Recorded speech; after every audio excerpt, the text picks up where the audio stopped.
ഈശോയ്ക്കും അമ്മ മാതാവിനും ഒരായിരം നന്ദി. എൻ്റെ പേര് ഐവിൻ സെബാസ്റ്റ്യൻ എന്നാണ്. ഞാൻ തൃശ്ശൂരിൽ നിന്ന് വരുന്നു. എന്നെ ഇവിടെ സാക്ഷിയാക്കി നിർത്തിയ അമ്മയ്ക്ക് ഒരായിരം നന്ദി പറഞ്ഞുകൊണ്ട് ഞാൻ തുടങ്ങുകയാണ്.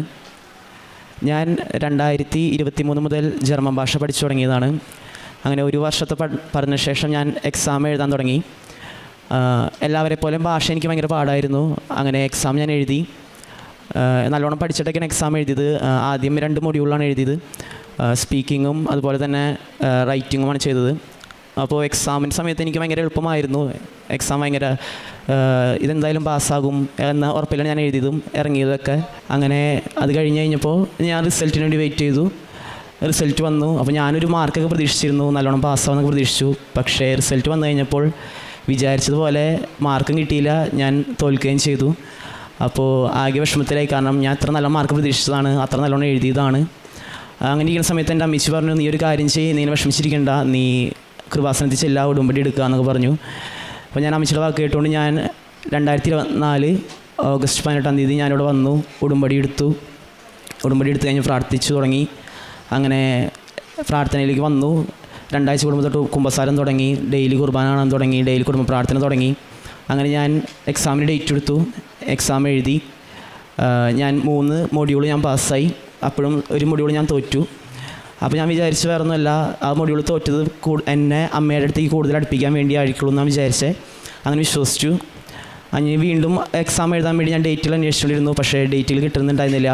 ഡേറ്റ് കിട്ടാൻ ഭയങ്കര ബുദ്ധിമുട്ടായി. അങ്ങനെ വീണ്ടും പ്രാർത്ഥിച്ച് ഡേറ്റ് കിട്ടി. അങ്ങനെ എക്സാം എഴുതാൻ പോയി. ഈ 2 എക്സാം എഴുതാൻ പോകുന്നതിന് മുമ്പ് ഞാൻ ഉടുമ്പടി തൈലവും ഉപ്പുമൊക്കെ ഉപയോഗിച്ചുകൊണ്ട് പ്രാർത്ഥിച്ച് വിശ്വാസപ്രമാണം ചൊല്ലി പ്രത്യക്ഷീകരണ പ്രാർത്ഥനയൊക്കെ ചൊല്ലിയിട്ട് ഞാൻ പോയിക്കൊണ്ടിരുന്നത്. അങ്ങനെ സ്പീക്കിങ്ങിൻ്റെ എക്സാമിന് ക്വസ്റ്റ്യൻ പേപ്പർ കിട്ടിക്കഴിഞ്ഞപ്പോൾ കാര്യം മനസ്സിലായത്, പഠിച്ച ടോപ്പിക്ക് ഒന്നും വന്നിട്ടില്ല, കിട്ടിയ ടോപ്പിക്കായിട്ട് മനസ്സിലായിട്ടുമില്ല, എന്താ പറയേണ്ടതെന്നും അറിയില്ല. അങ്ങനെ ഞാൻ മാതാവിനോട് പ്രാർത്ഥിച്ചു, അമ്മേ ഇതെനിക്ക് ടോപ്പിക്ക് അറിയില്ല, ഞാൻ ഇത് ചെയ്യേണ്ടതെന്ന് എനിക്കറിയില്ല, ഞാൻ എന്തായാലും കയറാൻ പോവുകയാണ് എക്സാമിന്, വീണ്ടും എന്നെ ഒരു എക്സാം എഴുതാൻ ഇടവരത്തില്ലെന്ന് പ്രാർത്ഥിച്ചുകൊണ്ട് ഞാൻ എക്സാമിന് ചെന്നു. ഞാൻ എന്താ പറഞ്ഞതെന്ന് എനിക്കൊരു പിടിയില്ല. ഞാൻ എക്സാം ഏകദേശം ഒരു 15 മിനിറ്റോളം സ്പീക്കിംഗ് എക്സാം ഉണ്ടായിരുന്നു. അത് കഴിഞ്ഞ് ഞാൻ ഇറങ്ങി. എല്ലായ്പ്പോഴും എക്സാം കഴിയുമ്പോഴും എനിക്കൊരിതുണ്ടായിരുന്നു, ഞാൻ പാസ്സാകും, എളുപ്പമാണെന്നൊരിത്. പക്ഷേ ഈ സ്പീക്കിംഗ് കഴിഞ്ഞപ്പോൾ എനിക്ക് മനസ്സിലായി, ഇത് ഞാൻ തോക്കും, വീണ്ടും വരേണ്ടി വരും എന്നൊരു വിശ്വാസമായിരുന്നു എൻ്റെ മനസ്സിൽ. അപ്പോഴും ഞാൻ അമ്മയുടെ അടുത്ത് പ്രാർത്ഥിച്ചുകൊണ്ടിരുന്നു, അമ്മ എന്നെ ജയിപ്പിച്ച് തരണമേന്ന്. അങ്ങനെ റിസൾട്ട് വരാൻ 1 മാസമാണ് സാധാരണ എടുക്കണമെങ്കിലും എൻ്റെ അവസ്ഥയിൽ ഇപ്പോൾ വന്നപ്പോൾ 1.5 മാസത്തോളം കഴിഞ്ഞിട്ടാണ് റിസൾട്ട് വന്നത്. റിസൾട്ട് വന്നപ്പോൾ തോക്കുമെന്ന് വിചാരിച്ചിരുന്ന ആ ഒരു പേപ്പർ, എന്താ പറഞ്ഞതെന്ന് പോലും അറിയാത്ത പേപ്പർ, ഞാൻ പാസ്സായി കഴിഞ്ഞ് അതിന് സന്തോഷത്തിലിരിക്കുന്ന സമയത്താണ് അടുത്തൊരു വർഷമായിട്ട് വന്നത്. അതായത് സർട്ടിഫിക്കറ്റിൽ മിസ്റ്റേക്ക് വന്നു. അപ്പോൾ സർട്ടിഫിക്കറ്റിൽ മിസ്റ്റേക്ക് വന്നപ്പോൾ എനിക്കറിയില്ല ഇനി എന്താ ചെയ്യേണ്ടത്. കാരണം ജർമ്മനിയിൽ നിന്നാണ് സർട്ടിഫിക്കറ്റ് വന്നേക്കുന്നത്. അങ്ങനെ എക്സാം സെൻറ്ററിലേക്ക് വിളിച്ചു, പലരെയും വിളിച്ചൊക്കെ ചോദിച്ച് അവസാനം അവർ പറഞ്ഞു ഒരു മെയിലിലേക്ക്, അവരുടെ ജിമെയിലിലേക്ക് മെയിൽ അയക്കുക എന്നൊക്കെ പറഞ്ഞു. അങ്ങനെ ഒരു പ്രതീക്ഷയില്ലാണ്ടാണ് ഞാനത് മെയിൽ അയച്ചത്. അപ്പോഴും പ്രാർത്ഥന മുടക്കില്ലായിരുന്നു, പ്രാർത്ഥന ചൊല്ലിക്കൊണ്ടിരുന്നു എല്ലാ പ്രാർത്ഥനകളും. അങ്ങനെ അവസാനം എനിക്ക് എൻ്റെ സർട്ടിഫിക്കറ്റ് ശരിയാക്കി കിട്ടി. അതിനുശേഷം ഇൻ്റർവ്യൂ ഉണ്ടായിരുന്നു, ഇൻ്റർവ്യൂ പാസ്സാക്കി. അതുപോലെ തന്നെ എനിക്ക് വിസ വന്നു. ഞാൻ ഈ മാസം 30-ാം തീയതി ജർമ്മനിയിലേക്ക് പോവുകയാണ്. എനിക്ക് ഒറ്റ കാര്യമേ പറയാനുള്ളൂ, ഇത് ഞാൻ ഒറ്റയ്ക്ക് നേടിയെടുത്തതല്ല, എൻ്റെ അമ്മ എന്നെ അനുഗ്രഹിച്ചതാണ്, എൻ്റെ ഈശോ എന്നെ അനുഗ്രഹിച്ചതാണ്. ഈശോയുടെ അടുത്ത് എനിക്ക് അമ്മ എനിക്ക് മേടിച്ച് തന്നതാണ് ഈ ജർമ്മൻ വിസ.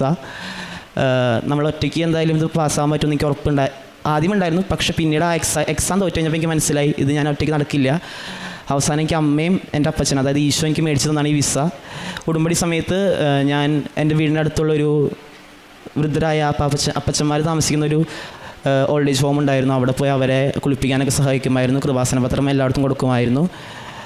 അങ്ങനെ എനിക്കിപ്പോൾ എൻ്റെ വിസ കിട്ടി, ടിക്കറ്റ് റെഡിയായി, ഞാൻ പോവുകയാണ്. ഇത് എനിക്ക് നൽകാൻ അനുഗ്രഹിച്ച എൻ്റെ അമ്മയ്ക്കും ഈശോയ്ക്കും ഒരായിരം നന്ദി.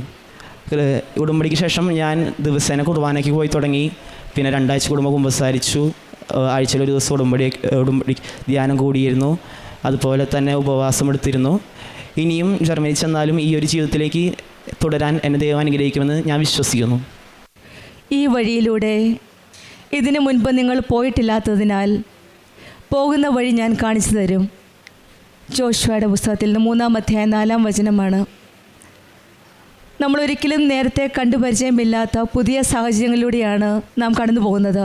വിദ്യാഭ്യാസമായാലും രോഗാവസ്ഥയായാലും ജോലിക്കാര്യമായാലും എല്ലാം പുതിയ സാഹചര്യങ്ങളിലൂടെയാണ് നാം ഇപ്പോൾ പോകുന്നത്. മനുഷ്യരാശി ഇതിനു മുൻപ് പോകാത്ത, ഒരിക്കലും കാണാത്ത വഴികളിലൂടെയാണ്, അറിയാത്തതും കാണാത്തതുമില്ലാത്ത യാത്ര ചെയ്യുമ്പോൾ ദൈവം മാത്രമാണ് നമ്മുടെ ഒരു ആശ്രയം, നമ്മുടെ അഭയം. ഇന്നിൻ്റെ അവസ്ഥകളിൽ നമ്മുടെ കരം പിടിച്ച് നമ്മുടെ മുന്നോട്ട് നയിക്കുന്നത് ഒരുപക്ഷെ ഉടമ്പടി ജീവിതമായിരിക്കാം. നീ അറിയാത്ത വഴിയിലൂടെ ഒരു പുതിയ വഴികളിലൂടെ ഞാൻ നിന്നെ നടത്തുമെന്നും പറഞ്ഞാൽ ഒരു ആധ്യാത്മികതയാണ് ഇന്നിൻ്റെ ഒരു ആവശ്യകതയാണ് ഉടമ്പടി.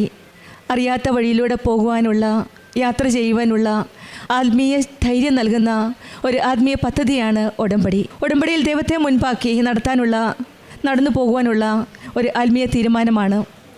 നമ്മുടെ ജീവിതം പലപ്പോഴും പുതിയ വഴികളിലൂടെയാണ് നമുക്ക് മുന്നിലുള്ളത്. എന്താണെന്ന് നമുക്കറിയില്ല, എങ്ങനെയാണെന്ന് അറിയില്ല. പക്ഷേ ഉടമ്പടി ജീവിതത്തിൽ നമുക്ക് ധൈര്യമായിട്ട് മുന്നോട്ട് പോകാം. കാരണം ദൈവമുണ്ട് നമ്മുടെ കൂടെ, പരിശുദ്ധ അമ്മയുണ്ട് നമ്മുടെ കരം പിടിച്ച് നമ്മെ സംരക്ഷിക്കുവാൻ.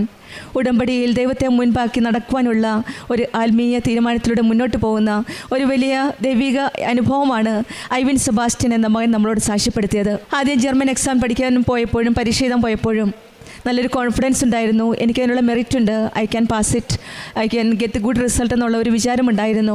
അങ്ങനെയാണ് ഈ മകന് പരീക്ഷ എഴുതാനായിട്ട് ജർമ്മൻ പരീക്ഷ എഴുതാൻ പോയതും പിന്നീട് മനസ്സിലായത് ഈശോയുടെയും അമ്മയുടെയും കൃപയുണ്ടെങ്കിൽ എന്ത് സാധിക്കുമെന്നുള്ളതും.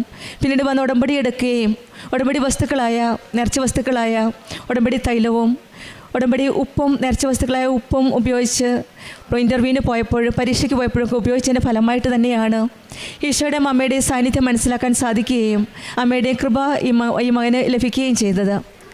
അമ്മ നമ്മെ ദൈവത്തിൻ്റെ വഴിയിൽ നയിക്കുന്ന അമ്മയാണ്. അവൻ പറയുന്ന പോലെ ചെയ്യുക എന്നാണ് അമ്മ നമ്മളോട് പറയുന്നത്. മുന്നോട്ട് പോകുന്ന ദൈവത്തെ പിന്തുടരാനാണ് പരിശുദ്ധ അമ്മ, കൃപാസനം അമ്മ നമ്മെ ഓരോരുത്തരെയും നയിക്കുന്നത്. പിന്നീടുള്ള എല്ലാ കാര്യവും ഈശോ അമ്മയെ അങ്ങ് ഏറ്റെടുക്കുകയാണ്. സമയചുരുക്കത്തിൻ്റെ അമ്മയാണ്. ഈ മകൻ്റെ സർട്ടിഫിക്കറ്റിൽ മിസ്റ്റേക്ക് വന്നപ്പോഴും അമ്മ തന്നെ ഇടപെട്ട് പെട്ടെന്ന് ആ തെറ്റുകൾ തിരുത്തി പുതിയ സർട്ടിഫിക്കറ്റ് അയച്ചു കൊടുക്കുകയായിരുന്നു. അവിടെയും പരിശുദ്ധ അമ്മയുടെ സാന്നിധ്യവുമാണ് ഈ മകന് മനസ്സിലാക്കിയത്. പിന്നീട് പറഞ്ഞത് എനിക്ക് ദൈവത്തിൻ്റെ കൃപ മാത്രമാണ്, കാരണം not by merit but by grace എന്നാണ്. അതുപോലെ തന്നെയാണ് ഈ മകനും. മെറിറ്റ് ഉണ്ടായിരുന്നെങ്കിൽ ആദ്യം തന്നെ എല്ലാ മൊഡ്യൂളും പാസ് ചെയ്യുമായിരുന്നു. പക്ഷേങ്കിൽ ഉടമ്പടി എടുത്തതിന് ശേഷം എത്രയും പെട്ടെന്ന് എല്ലാ മൊഡ്യൂളും ക്ലിയർ ആക്കാൻ സാധിച്ചെങ്കിൽ ഇത് ദൈവത്തിൻ്റെ ഒരു വലിയ കൃപ തന്നെയാണ്. നമ്മുടെ ജീവിതത്തിലും ജീവിത സാഹചര്യങ്ങൾ ഒരുപക്ഷെ പുതിയ വഴിയിലൂടെ ആയിരിക്കും നമ്മെ നയിക്കുന്നത്. ഉടമ്പടിയിൽ വിശ്വാസത്തോടെ ദൈവം നമുക്ക് മുൻപേ ഉണ്ടെന്നും സമർപ്പണത്തോടെ പരിശുദ്ധ അമ്മയുടെ കരങ്ങളിൽ പിടിച്ച് അനുസരണയോടെ ദൈവം കാണിക്കുന്ന വഴിയിലൂടെ നമുക്ക് മുൻപോട്ട് നയിക്കാം. ഈ വഴി എനിക്ക് പുതിയതാണ്, പക്ഷെങ്കിൽ ദൈവത്തിന് പുതിയതല്ല എന്ന വിശ്വാസത്തോടെ നമ്മുടെ ഉടമ്പടി ജീവിതം കൂടുതൽ വിശ്വസ്തയോടെ നമുക്ക് മുന്നോട്ട് നയിക്കാം. ഐവിൻ സെബാസ്റ്റ്യന് കുടുംബത്തിന് ലഭിച്ച ഈ വലിയ അനുഗ്രഹത്തിന് പ്രത്യേകിച്ച് ഈ മകൻ ഈ മാസം ജർമ്മനിക്ക് പോവുകയാണ്. മാർച്ച് 30-ാം തീയതി ഈ മകന് ലഭിച്ച ഈ വലിയ അനുഗ്രഹത്തിന് നമുക്ക് കരങ്ങളടിച്ച് ദൈവത്തെ മഹത്വപ്പെടുത്താം. യേശുവേ നന്ദി, യേശുവേ സ്തുതി, ആവേ മരിയ.